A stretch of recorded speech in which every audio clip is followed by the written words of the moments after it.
Olá, tudo bem? Estamos em mais um Condomínio em Pauta e vamos falar um pouquinho hoje sobre cobranças de inadimplentes. Certo? Vamos começar com as perguntas já? Vamos lá. Nós já tivemos uma gravação sobre inadimplência, no sentido amplo, e hoje nós vamos falar especificamente da cobrança, né? Exatamente. Vamos lá. Temos várias dúvidas, perguntas, questionamentos que vamos agora conversar um pouquinho. Quais são as providências que o condomínio pode tomar contra um condômino inadimplente? Bom, primeiro passo, o condomínio deve ter ali registrado em atas as previsões orçamentárias. Por que que isso é importante? Porque é pela previsão orçamentária anual de um condomínio que você consegue estabelecer a quota à parte que cada condômino deve pagar. E esta ata de assembleia que aprova a previsão orçamentária é ela que serve de documento comprobatório de quanto o morador deve pagar. Então, o primeiro passo é: elabore anualmente a previsão orçamentária do seu condomínio, fixe ali os valores que você cobra dos seus condôminos através da ata que aprova a previsão orçamentária. Essa é a primeira providência. Segunda providência: periodicamente emita os boletos bancários para esses condôminos, tá? Com a discriminação do que está sendo cobrado. O que é cota ordinária, o que é eventual rateio, o que é fundo de reserva, conforme o caso. Tem condomínios que têm fundo de reserva de 5%, outros de 10%, e aí varia de acordo com o que diz a convenção ou a própria ata que aprovou a previsão orçamentária. Então é importante que você tenha isso em mão, os boletos bancários. Por quê? Porque lá na frente, numa cobrança, nós vamos descobrir que tanto a ata que aprovou a previsão orçamentária quanto o boleto bancário são dois instrumentos bastante importantes para uma rápida cobrança extrajudicial ou judicial do débito. Certo. E sobre o inadimplente, Serasa, SPC, protesto, pode? Vamos lá. O débito condominial, ele é considerado título executivo extrajudicial. O que quer dizer isso? É como um cheque. Certo. Como um cheque, como uma promissória, como uma confissão de dívida. Ele é um título executivo extrajudicial. Portanto, ele está sujeito a protesto e ele está sujeito a negativação no SPC e Serasa. O protesto, ele se dá de uma maneira mais descomplicada. Hoje o protesto é feito digitalmente na maioria das comarcas do Brasil. Então você vai entrar lá no site do cartório de protesto, da central de protesto, e lá você vai cadastrar o seu condomínio. Você tem que ter o seu certificado digital da pessoa jurídica do condomínio, ata de eleição, convenção, você vai mandar tudo isso para o cartório, tudo eletronicamente. O cartório vai te credenciar o seu CNPJ. O cartório te credenciou, você está apto a negativar digitalmente e tirar a negativação digitalmente. É um caminho interessante, mas eu confesso que ele tem uma baixa efetividade, porque geralmente o devedor ele já tem nome sujo, ele já está daquele jeito, e um a mais, um a menos, mas você pode. E o SPC e Serasa? SPC e Serasa você também pode enviar, mas aí depende do condomínio fazer um convênio com SPC e Serasa. Ou com SPC ou com Serasa, porque o SPC é uma entidade privada, que é o SCPC, ele é controlado pela Boa Vista, uma empresa privada, e o Serasa é controlado pela Serasa Experience. Você precisa se filiar a eles, o seu CNPJ, o seu condomínio precisa se filiar a ele para você poder negativar a SPC e Serasa. Então, assim, não é algo muito prático se você vai fazer isso pouco ou se você não tem uma estrutura profissional por trás, mas é altamente possível. E do ponto de vista legal, é lícito, é ok, porque o débito condominial tem força executiva. Cuidados. O que não tem força executiva extrajudicial?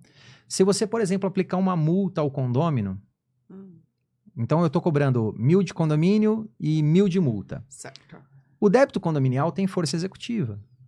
A multa, ela não tem força executiva, uma multa regimental, uma multa normativa. Certo. Então essa multa ela precisaria ser constituída através de uma discussão judicial.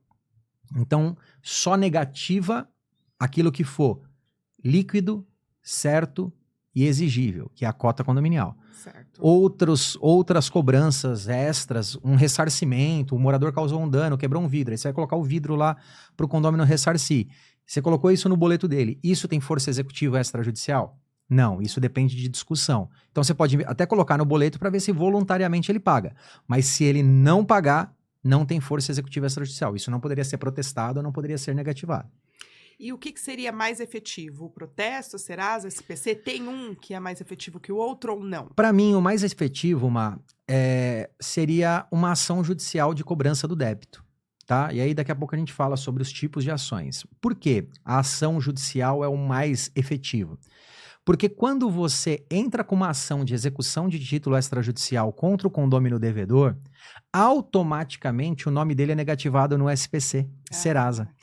O próprio SPC Serasa, ele vai no banco de dados do Tribunal de Justiça, certo, capta as informações das ações de execução em andamento e negativa. Entendi. Então, isso já é feito de uma maneira mais automática. Então, eu gosto mais da ação porque eu acho que ela é mais efetiva. Você tem o fator negativação, isso existe, mas além do fator negativação, você vai ter a força da cobrança judicial. Quais encargos que estão sujeitos aos devedores? Bom, o devedor está sujeito aos seguintes encargos. Primeiro encargo, multa de 2%, juros de 1% ao mês e correção monetária. Tem até uma atualização legislativa que diz que a correção monetária e os juros aplica a taxa Selic, mas essa mesma normativa diz que prevalece o que foi acordado entre as partes. Então, a lei só se aplica quando for omisso o contrato entre as partes. Qual é o contrato entre as partes? É a convenção do condomínio. Então, se a convenção do seu condomínio prevê IGPM, é IGPM. Se a convenção do seu condomínio prevê tabela do Tribunal de Justiça, é tabela do Tribunal de Justiça. Se a convenção do seu condomínio prevê IPCA, é IPCA. Se a convenção do seu condomínio só fala correção monetária e não especifica qual índice, então aí é Selic, porque aí aplica, na omissão aplica a lei. Então, o condomínio está sujeito a isso. Multa, juros e correção monetária. Mais os encargos da cobrança. Exemplo, se a cobrança extrajudicial ou judicial for feita por um advogado, ele vai pagar de 10% a 20% de honorários. Então, ele deve 1.000. Com multa, vai virar 1.100 ou 1.200. Se tiver um processo ajuizado, ele vai ter que reembolsar o condomínio nas custas e despesas processuais. Tudo que o condomínio gastou com aquele processo, com custas e despesas processuais, ele tem que ressarcir. Então, o condômino está sujeito. Recapitulando, multa de 2%, juros de 1% ao mês, correção monetária pelo índice previsto na convenção ou na sua falta pela tabela Selic, mais honorários, que é devido na cobrança extrajudicial, inclusive, e custas processuais. Até tem um caso interessante, uma vez eu me lembro que um condomínio foi processado, a condômina ela processou o condomínio porque o condomínio estava cobrando, através dos seus advogados, honorários por uma cobrança extrajudicial. E ela entrou no juizado especial dizendo que essa cobrança era abusiva, porque não podia e tudo mais. E ela perdeu o processo. Eu me lembro, foi um caso bem, bem interessante, porque é difícil alguém ajuizar uma ação por isso. Porque a discussão é pequena, as pessoas acabam não discutindo tanto. E a justiça disse, não, realmente, se tem um advogado fazendo a cobrança, é devido à cobrança de honorários mesmo na fase extrajudicial. E isso está no Código Civil também. O Código Civil prevê isso. E as próprias normas da Ordem dos Advogados, tem até julgados do Tribunal de Ética, que diz que na fase extrajudicial, o advogado também deve receber honorários. Por isso da importância de ter uma assessoria jurídica. É importante. Né, no seu condomínio. No seu condomínio. Né, para cobrança. Todo condomínio deve ter uma assessoria para cuidar da sua cobrança extrajudicial ou judicial. Isso é importantíssimo, porque vai orientar entre o certo e o errado, vai fazer o certo e o errado, vai optar ali entre o certo e o errado. Então é muito importante ter esse profissional por trás. É sempre bom que o condomínio procure um advogado da sua confiança, e aí você tem que ter liberdade para escolher. Você procura um advogado da sua confiança e usa esse profissional para te assessorar no que pode e o que não pode ser feito. Só que eu sempre digo o seguinte, o direito condominial ele é muito específico. Sim. Então tem que ser um advogado que atue na área. Tem especialista, tem né? bastante profissional que atua na área, e o legal de trabalhar com especialista é isso. A gente verifica algumas vezes advogados que não são da área imobiliária, não são da área condominial, que trazem, por exemplo, aplica-se o Código de Defesa do Consumidor no direito condominial? Não se aplica. E a gente cansa de ver advogado pedindo a aplicação do Código de Defesa do Consumidor na relação condômino-condomínio. E não se aplica. E não se aplica. Então, Só que o leigo não tem conhecimento E às vezes- o advogado que não trabalha especificamente pode não ter essa informação. Pode não ter essa no informação, todo, né? porque é uma posição já antiga, consolidada do Superior Tribunal de Justiça, e até meio que natural, porque a relação não é de consumo, mas acontece toda hora. Sabe aquela história? É raro, mas acontece sempre? Sim. É exatamente isso. Existem quais tipos de ações judiciais para a cobrança nos débitos condominiais? Bom, é basicamente duas. A gente poderia até citar três, mas basicamente duas. A ação principal, é a ação de execução de título extrajudicial. Essa é a ação mais rápida, é a mais efetiva. É a ação de execução. Desde 2015, o Código de Processo Civil foi alterado e previu que o débito condominial passa a ter força executiva extrajudicial, como se fosse um cheque, uma promissória, uma confissão de dívida. Então, por que essa é a melhor ação? Porque eu entro com a ação de execução de título extrajudicial, o executado, o devedor, ele é citado por carta, recebe uma carta, geralmente por carta. Ele recebe uma carta no apartamento dele, na casa dele, para pagar o débito em 3 dias, e se ele não pagar em 3 dias, ele já está sujeito à penhora de bens. Uau. Então ele tem que ter 3 dias para pagar, 15 dias para embargar, que é discutir a execução, mas como regra, se ele não fizer isso, ele já está sujeito à penhora de bens, depois de 3 dias não pagando. Certo. Então isso é bem interessante porque dá uma celeridade para a coisa. Sim. Você entrou com o processo. Rápido, né? É rápido, Ágil. é rápido.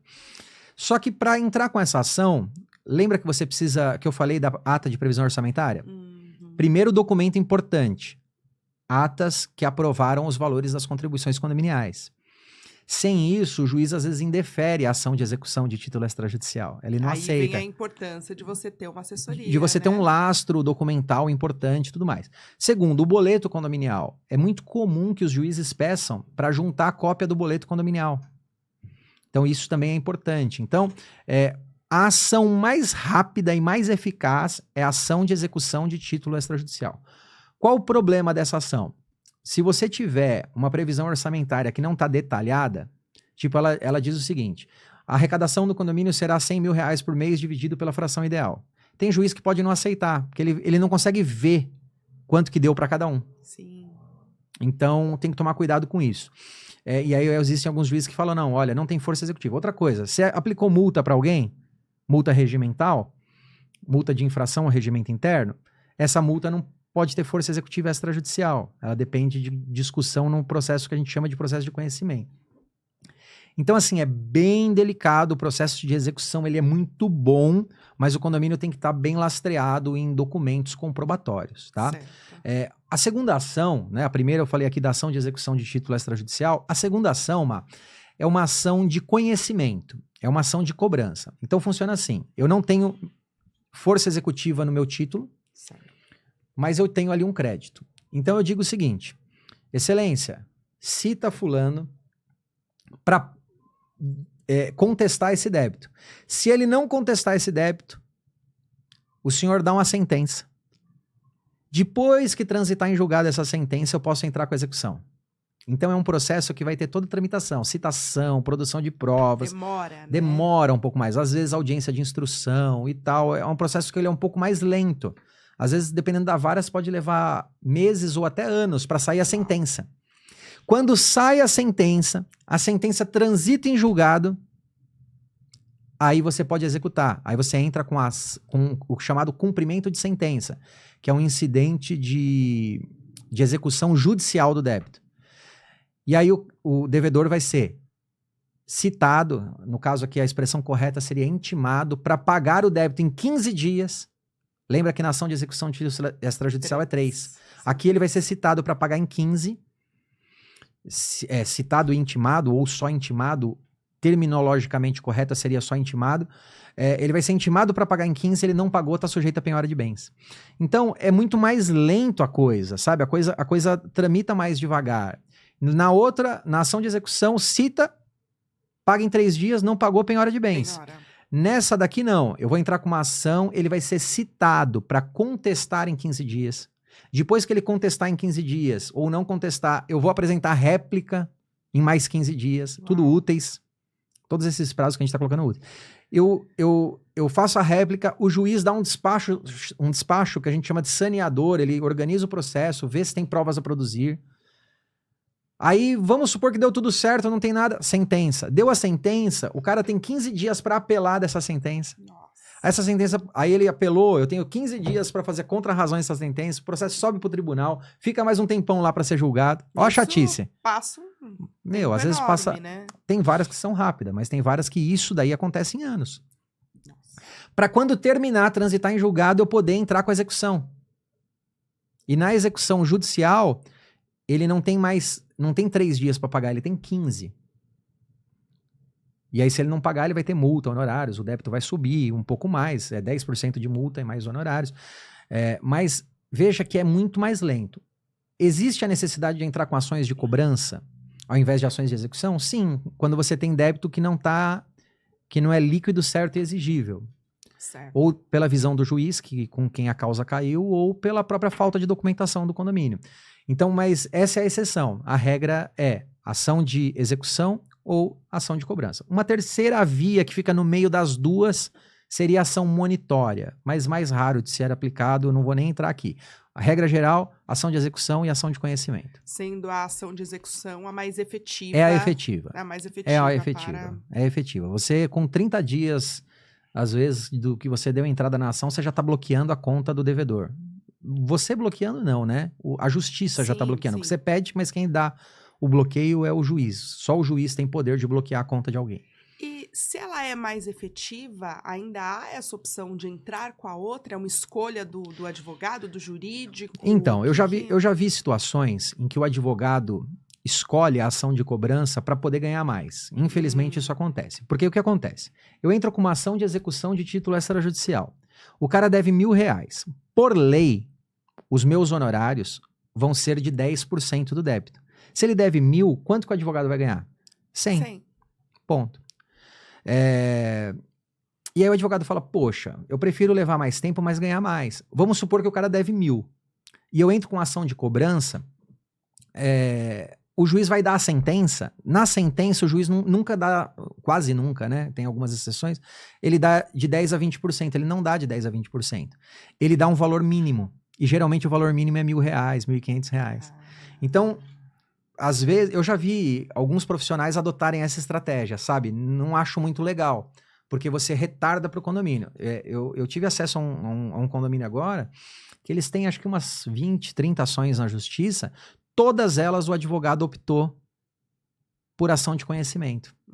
Então o condomínio está afundado numa inadimplência, só que os honorários do advogado estão lá em cima.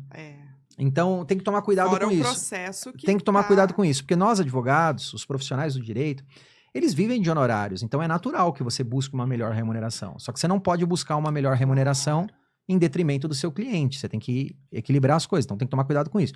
Então, às vezes acontece por esse motivo, esse é o motivo mais absurdo, mais inadequado, e o outro motivo é porque eu estou cobrando alguma verba ali que não tem força executiva. Tem no meio multa regimental, falta alguma ata, alguma coisa assim. Então tem que tomar cuidado com isso. Qual é a motivação, tá? Optar por livre e espontânea vontade pela ação de conhecimento não faz sentido. Tá, entendi. Existe um valor mínimo para ajuizamento da ação? Muitas pessoas perguntam isso para nós. Existe um valor mínimo para ajuizar uma ação? Uma cota, 2 cotas, 3 cotas? R$100, R$1.000, o cara precisa dever quanto para a gente ajuizar uma ação? Não existe essa regra. Nós aconselhamos que de 2 a 3 cotas. Deveu 2 a 3 cotas, você já pode ajuizar. Com uma pode ajuizar? Pode, mas não faz sentido. Sim. Você vai demandar, porque isso gera custos para o condomínio. Porque tem um problema, o condomínio não pode ser sujeito ativo no pequenas causas, no chamado juizado especial. O que é isso? O que quer dizer isso? Traz tecla SAP. O pequenas causas, ele não tem custas. Você entra com a ação e não gasta custas. No pequenas causas, o condomínio não pode ser demandante, ele só pode ser demandado. Ele não pode ser autor, ele só pode ser réu. Então, todas as vezes que o condomínio ajuiza uma ação, o condomínio tem que pagar custas. Então não faz sentido você processar, às vezes, por uma cota. Se isso gera custas. Porque às vezes a gente brinca que o molho sai mais caro que o frango. Exceção a isso. Existem casos que vocês processam com uma cota, por exemplo? Existem, quando essa uma cota está vencida há muito tempo. Então o cara está 1 ano devendo uma cota. E aí pagou as outras. E pagou as outras. Quer dizer, você vai ter que ajuizar por uma cota. Claro. Senão, daqui a pouco ela vai prescrever. E a prescrição do débito condominial é em 5 anos. 5 anos prescreve. Se você não entrar com a ação, prescreve. Então tem que tomar cuidado com isso, tem que ficar atento a isso. Basicamente é isso. Tá. Vamos para a próxima. Qual rito, procedimento, a prática de uma ação contra débitos condominiais? Qual o rito na prática, né? O rito na prática é assim. Você emite o boleto. Vou começar desde o começo. Tá. Você aprova o orçamento condominial, emite o boleto para o condomínio pagar. O condomínio não pagou, você emite uma cobrança extrajudicial, 1, 2, 3, aí vai de acordo com a política interna do condomínio, da administradora, do escritório que cuida disso. Ele não fez isso, você encerra ali a fase extrajudicial e você entra com a ação judicial. Qual ação, Rodrigo? Ação de execução de título extrajudicial. Sim. Onde essa ação é ajuizada? Essa ação é ajuizada no foro do condomínio. Se o condomínio está no Tatuapé, foro do Tatuapé. Ah, mas e se o cara mora em Santo Amaro? É foro do Tatuapé. Porque essa ação, ela diz respeito a direito real, a um direito imobiliário, ao direito real. Então, ela é sempre no domicílio do condomínio, onde está o imóvel. Então, não importa onde o cara mora. O cara mora no Rio. Só que é o imóvel, né? Só que o imóvel é aqui. Imóvel. Você vai processar sempre no local do imóvel. Eu já vi muito advogado errar isso e processar em outro estado, outra cidade, usando a regra do domicílio do devedor. Essa não é a regra em direito condominial. Por isso que eu falo. Isso que precisa da especialidade. Especialista. O cara, então a gente já herdou o processo que, tipo assim, o devedor morava em Santana, o processo tramita em Santana, só que o condomínio é na Penha. Então o juiz deixou, o advogado errou, o juiz deixou passar e até hoje o processo está no fórum errado. Prejudica o condomínio, né? Prejudica e tem uma razão de ser. Quando você vai tirar certidões, hoje a certidão é estadual, mas geralmente você ia no domicílio do imóvel para tirar certidões. Então vamos imaginar uma coisa. Eu vi um caso assim também. O condomínio ficava na Grande São Paulo e a devedora morava no estado do Rio de Janeiro. Olha a situação. O advogado do condomínio entrou com ação no estado do Rio de Janeiro.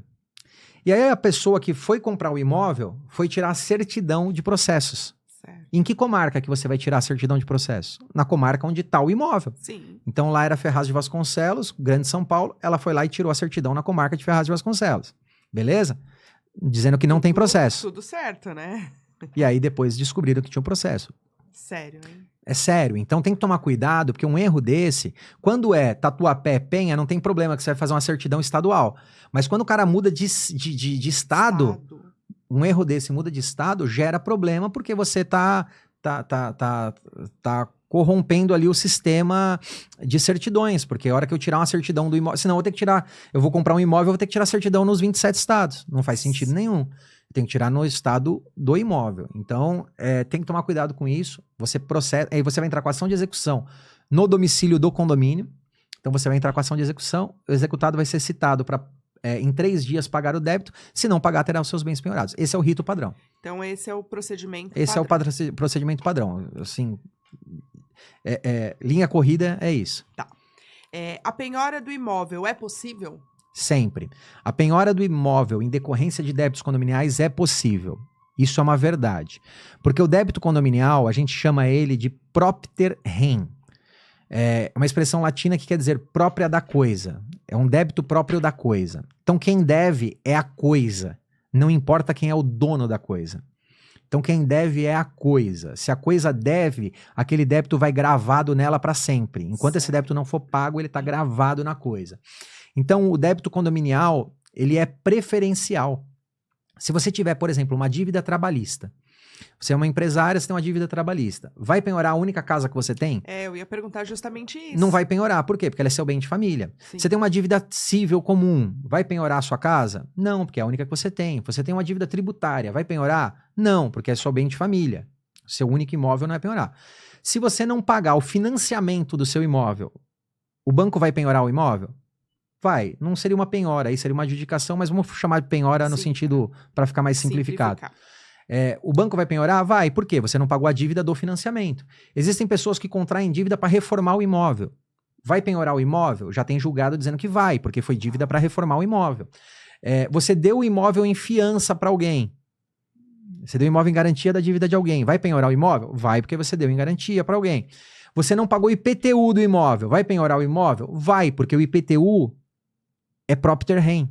É próprio da coisa. Então vai penhorar o imóvel. E qual a outra coisa que é propter rem? Condomínio. Condomínio. A conta de energia do imóvel penhora o imóvel? Não, porque a dívida de energia, água, gás, De consumo, são pessoais, não são do imóvel. Uhum. São da pessoa que ocupa o imóvel. Certo. Por isso que você tiver um inquilino e o inquilino foi embora e deixar a dívida vai embora com ele Sim. de água e luz. É o consumo Mas dele, a de condomínio não vai embora, a de condomínio fica, a de IPTU fica. Entende? Então, essa é a sacada. Então, por ser um débito propter rem, quer dizer, próprio da coisa, penhora o imóvel, sim, tá? Com débito condominial. E se o imóvel estiver financiado, pode ser penhorado? Pode. O imóvel pode ser penhorado por débito condominial, mesmo financiado.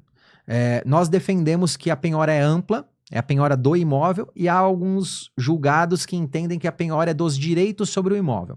Essa é uma discussão mais doutrinária, de pouca efetividade prática, mas na prática, penhorando direitos ou penhorando imóvel, ele vai a leilão e a pessoa vai perder o imóvel por débito condominial. Pode estar financiado, pode estar do jeito que for. Inclusive, prevalece na jurisprudência, que são os entendimentos dos tribunais sobre o assunto, que o imóvel, que o débito do condomínio é preferencial ao débito do banco. Então, às vezes, o banco vai embora chupando o dedo. Vamos supor, o imóvel vale 400 mil. Tem 200 mil de dívida de condomínio. Esse imóvel vai a leilão. No leilão, ele vai a 400 mil. Ninguém arremata. Vai para segundo leilão. Segundo leilão, ele vai por 50% do valor. Vai por 200 mil. Então, o imóvel valia 400, mas foi a leilão por 200. Certo. No segundo leilão. No segundo leilão, alguém arrematou por 200. Comprou por 200. O banco tinha 200 para receber e o condomínio tinha 200 para receber. Quem vai receber? É o condomínio e o banco sai chupando o dedo. Poxa. É propter rem. Rodrigo, essa é a regra? Essa é a regra. Tem exceções? Tem. Decisões judiciais insanas. Tem um juiz ou outro que foge da caixinha, mas geralmente essas decisões você recorre e o tribunal reforma porque é algo muito já pacificado, já é bem decidido sobre o tema, já é muito bem decidido. É raríssimo. A gente faz aqui mais de 30 penhoras por mês. Uau. Mais de 30. Né? Mais de 30 penhoras por mês. Tem mês que bate muito mais que isso. Cara, assim, sei lá, de 200 penhoras que a gente faz, uma vem com uma decisão maluca, assim, no sentido de que o banco tem preferência e você tem que recorrer à gravada decisão. Mas, em regra, é algo raríssimo de acontecer. 0,5% a nossa estatística. Não é nem 1%. 0,5% dos casos que vem uma decisão nesse sentido. Então, pode penhorar o imóvel financiado, o débito condominial é preferencial sobre o fiduciário, sobre o do banco, ou hipotecário ou fiduciário, depende da natureza do empréstimo para comprar o imóvel. E eu já vi devedor bater no peito e falar, não vai me tirar aqui porque aqui é meu imóvel. E sai, gente. E perde. Perde, né? Perde. Infelizmente ou felizmente, né? Infelizmente pro cara que perde, mas felizmente pro condomínio, que o condomínio tem que receber. Precisa. Né? Para subsistir. Então, resumindo as principais providências para uma ação, para a inadimplência, o que podemos tomar, o que você eu digo o seguinte, aqui para nós? Eu digo o seguinte, uma previsão orçamentária bem feita, para ficar ali claro quanto cada um paga, um bom controle da inadimplência, uma boa estratégia no combate à inadimplência no extrajudicial, porque o extrajudicial resolve, uma autonomia para os seus advogados, os advogados do condomínio atuarem, porque o que eu vejo muito é o seguinte, o devedor, o condomínio tem lá um escritório trabalhando, seja quem for o escritório. O que o devedor faz? O devedor fala assim, eu estou devendo o condomínio, eu quero tentar fazer um acordo. Então ele deve 3 boletos, ele quer parcelar em 10. Tem que tomar cuidado, porque se o acordo for mais vantajoso do que a adimplência normal... Eles começam a fazer acordo. Acordo em cima de acordo, acordo em cima de acordo. E aí qual que é o problema? Quando o administrador ou o escritório jurídico endurece com o devedor, fala, olha, não dá para fazer um novo acordo, a situação já tá... Aí o que o devedor faz? Ele vai procurar o síndico, vai procurar o conselheiro, vai procurar alguém que tem alguma influência ali, algum poder de decisão. E aí o condomínio vai lá e cede. E eu digo o seguinte, todas as vezes que o condomínio vai cedendo para o devedor, ele vai estimulando a inadimplência.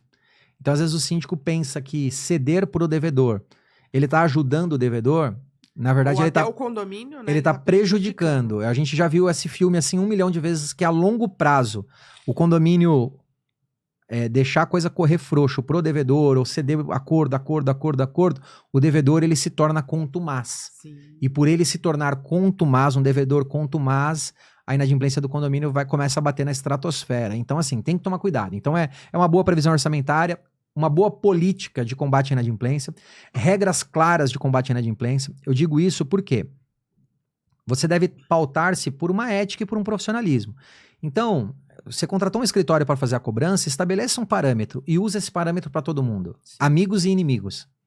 Rodrigo, não existe amigo e inimigo no condomínio. Ah, existe.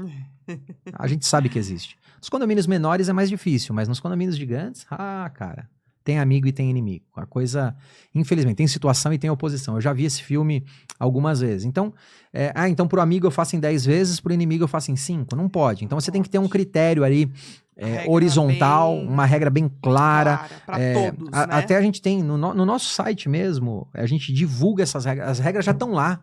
Então não interessa quem é o devedor, a regra já está lá escrita para qualquer um que olhar, você tem um parâmetro muito claro, muito transparente. Então tem que tomar cuidado com isso. Regras claras, uma previsão orçamentária bem aprovada, um jurídico que entenda do assunto, tem vários profissionais ótimos no mercado, procure os bons profissionais do mercado especializados no tema para cuidarem da sua cobrança. Então tem que ter esse cuidado. Por quê? Vou te dar um exemplo, Má. O cara tem um apartamento financiado pela Caixa. Certo. Caixa Econômica Federal é uma empresa pública federal. O cara não pagou o financiamento, a Caixa retomou esse imóvel. Esse imóvel foi tomado pelo banco, extrajudicialmente, não é mais do cara. Aí o condomínio vai processar a Caixa Econômica.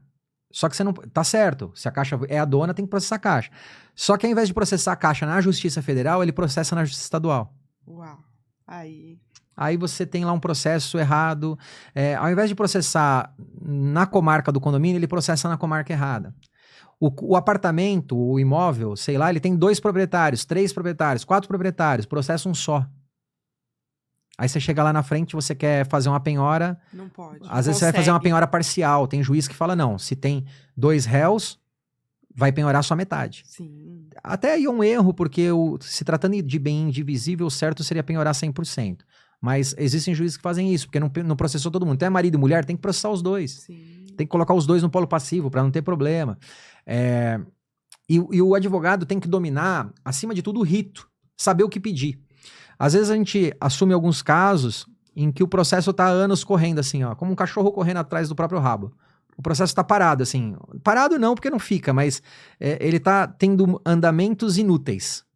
Que nunca chega a uma conclusão. Que nunca chega a uma conclusão, né? porque as pessoas não sabem o que pedir nem como pedir. Então, chegou aqui, o que eu faço agora?